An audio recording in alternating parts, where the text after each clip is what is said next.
ನಮಸ್ಕಾರ ರೀ ಎಲ್ಲರಿಗೂ. ನಮ್ಮ ಕರ್ನಾಟಕ ರಾಜ್ಯದಲ್ಲಿ ಈ ವರ್ಷ ಬಹಳ ದೊಡ್ಡ ಒಂದು ಬರಗಾಲದ ಸನ್ನಿವೇಶವನ್ನು ನಾವೆಲ್ಲ ಕಾಣ್ತಾ ಇದ್ದೇವೆ.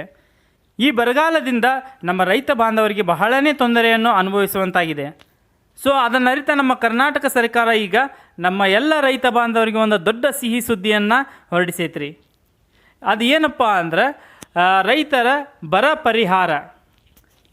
ರೈತರ ಬರ ಪರಿಹಾರವನ್ನು ಕರ್ನಾಟಕ ಸರ್ಕಾರದಿಂದ ರೈತರ ಖಾತೆಗಳಿಗೆ ನೇರವಾಗಿ ಹಣವನ್ನು ಸಂದಾಯ ಮಾಡಿದೆ. ಹೌದು ರೀ, ಎಲ್ಲರಿಗೂ ಐತಲ್ಲ, ಕರ್ನಾಟಕ ಸರ್ಕಾರದಿಂದ ಡೈರೆಕ್ಟಾಗಿ ಅವರವರ ರೈತರ ಖಾತೆಗಳಿಗೆ ಡೈರೆಕ್ಟಾಗಿ ಅಮೌಂಟ್ ಜಮಾ ಆಗಿದ್ದು ಎಲ್ಲರೂ ರೈತರು ಖುಷಿಯಿಂದ ಇರುವಂತಾಗಿದೆ. ಸೊ ಸ್ವಲ್ಪ ಮಂದಿಗೆ ಐತಲ್ಲ, ಸ್ವಲ್ಪ ರೈತ ಬಾಂಧವರಿಗೆ ಇನ್ನೂ ಪರಿಹಾರದ ಹಣ ಐತಲ್ಲ ಅವರ ಖಾತೆಗಳಿಗೆ ಜಮಾ ಆಗಿಲ್ಲ ರೀ. ಆ ಹಣ ಎದಕ್ಕೆ ಜಮಾ ಆಗಿಲ್ಲ, ಅವ್ರ ಏನು ಪ್ರಾಬ್ಲಮ್ ಐತಿ, ಆ ಹಣವನ್ನು ಅವರು ಪಡ್ಕೋಬೇಕಂದ್ರೆ ಯಾವ ಕಚೇರಿಗೆ ವಿಸಿಟ್ ಮಾಡ್ಬೇಕ್ರಿ, ಎಲ್ಲಿಂದ ಅವರ ಹಣವನ್ನು ಅವರು ಪಡೆದುಕೊಳ್ಬೇಕಂತೇಳಿ ಈ ವಿಡಿಯೋ ಒಳಗೆ ಕ್ಲಿಯರಾಗಿ ತಿಳ್ಕೊಳ್ಳೋಣ್ರಿ. ಏನಿಲ್ಲ, ಯಾವ ರೈತರಿಗೆ ಇನ್ನೂ ಹಣ ಜಮಾ ಆಗಿಲ್ಲಲ್ಲ ಅವ್ರದ್ದು ಮೇನ್ 3 ಮಿಸ್ಟೇಕ್ ಇರ್ತಾವ್ರಿ. ಏನಪ್ಪ ಅಂದ್ರೆ ಫಸ್ಟ್ ಒನ್ FID. ನಮ್ಮ ಕರ್ನಾಟಕ ರಾಜ್ಯದಲ್ಲಿ ಐತಲ್ಲ FID ಅಂತೇಳಿ, ಫ್ರೂಟ್ಸ್ ID ಅಂತೇಳಿ ಎಲ್ಲ ರೈತರಿಗೂ ಇದು ಕಂಪಲ್ಸರಿ ಮಾಡೈತ್ರಿ.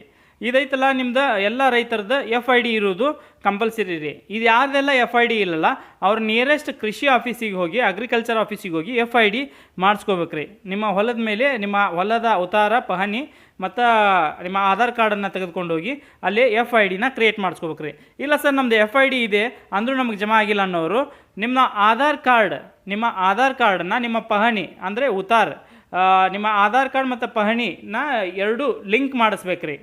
2 ಒಂದಕ್ಕೊಂದು ಲಿಂಕ್ ಆಗಿರಬೇಕು. ಇದೈತಲ್ಲ ಕಂಪಲ್ಸರಿ ರೀ. ಇದು ಲಿಂಕ್ ಇದ್ದರೆ ಮಾತ್ರ ನಿಮ್ಮ ಕರ್ನಾಟಕ ಸರ್ಕಾರ ಅಥವಾ ಭಾರತ ಸರ್ಕಾರ ಯಾವುದೇ ಗೌರ್ಮೆಂಟ್ ಸ್ಕೀಮ್ಸಿಂದ ಮತ್ತು ಯಾವುದೇ ಹಣ ನಿಮಗೆ ಬರಬೇಕಂದ್ರೂ ಇದು ಲಿಂಕ್ ಇರೋದು ಕಂಪಲ್ಸರಿ ಮಾಡಿದ್ದಾರೆ ರೀ. ಸೊ ಐತಲ್ಲ ನಿಮ್ಮ ಆಧಾರ್ ಕಾರ್ಡ್ ಮತ್ತು ಪಹಣಿನ ಲಿಂಕ್ ಮಾಡಿಸ್ರಿ. ಇದನ್ನು ಐತಲ್ಲ ನೀವು ಕೃಷಿ ಆಫೀಸಿಗೆ ಹೋಗಿ ಅಥವಾ ನಿಮ್ಮ ಗ್ರಾಮ ಆಡಳಿತಾಧಿಕಾರಿ, ವಿಲೇಜ್ ಅಕೌಂಟೆಂಟ್ ಅಥವಾ ತಲಾಟಿ ಅವ್ರ ಹತ್ರ ಹೋಗಿ ಲಿಂಕ್ ಮಾಡಿಸ್ಕೋಬೋದು.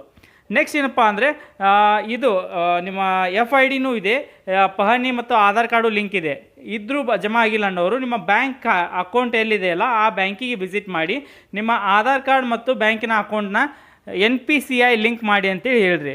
NPCI ಲಿಂಕ್ ಇರಲಿಲ್ಲ ಅಂದರೂ ಇದು ಅಮೌಂಟ್ ನಿಮಗೆ ಕ್ರೆಡಿಟ್ ಆಗಿರಂಗಿಲ್ಲ ರೀ.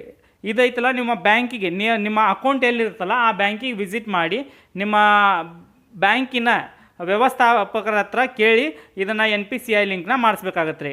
ಇನ್ನೊಂದು ಹೇಳಿದ್ರಿ ಈ ವಿಡಿಯೋ ಒಳಗೆ ಏನಪ್ಪ ಅಂದ್ರೆ ಆಧಾರ್ ಕಾರ್ಡ್ನೊಂದಿಗೆ ನಿಮ್ಮ ಪಹಣಿಯನ್ನು ಲಿಂಕ್ ಮಾಡಿಸೋದು ಅದೈತಲ್ಲ ಕಡ್ಡಾಯವಾಗಿ ಮಾಡಿಸ್ಲೇಬೇಕು ರೀ. ಅದನ್ನು ಹೇಗೆ ಮಾಡ್ಬೇಕಂತೇಳಿ ಆರಾಮಾಗಿ ಮೊಬೈಲ್ನಲ್ಲೇ ಮಾಡ್ಬೋದು ರೀ.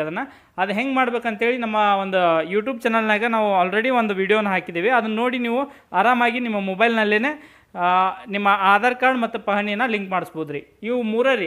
FID ಒಂದು ಮಾಡಿಸ್ಬೇಕು, ನಿಮ್ಮ ಆಧಾರ್ ಕಾರ್ಡ್ ಮತ್ತು ಪಹಣಿ ಲಿಂಕ್ ಇರಬೇಕು, ನೆಕ್ಸ್ಟ್ ಐತಲ್ಲ ಆ ಬ್ಯಾಂಕಿಗೆ ಐತಲ್ಲ NPCI ಲಿಂಕ್ ಆಗಿರಬೇಕು. ಇವು 3 ಇದ್ದರೆ ನಿಮ್ಮ ಅಮೌಂಟ್ ನಿಮ್ಮ ಅಕೌಂಟಿಗೆ ಡೈರೆಕ್ಟಾಗಿ ಜಮಾ ಆಗತ್ತೆ ರೀ. ಸೊ ಇದೇ ರೀತಿ ಇನ್ಫಾರ್ಮೇಟಿವ್ ವಿಡಿಯೋ ನೋಡೋಕ್ಕೆ ನಮ್ಮ ಚಾನಲ್ನ ಸಬ್ಸ್ಕ್ರೈಬ್ ಮಾಡಿ, ಬೆಲ್ ಬಟನ್ನ ಒತ್ತಿ.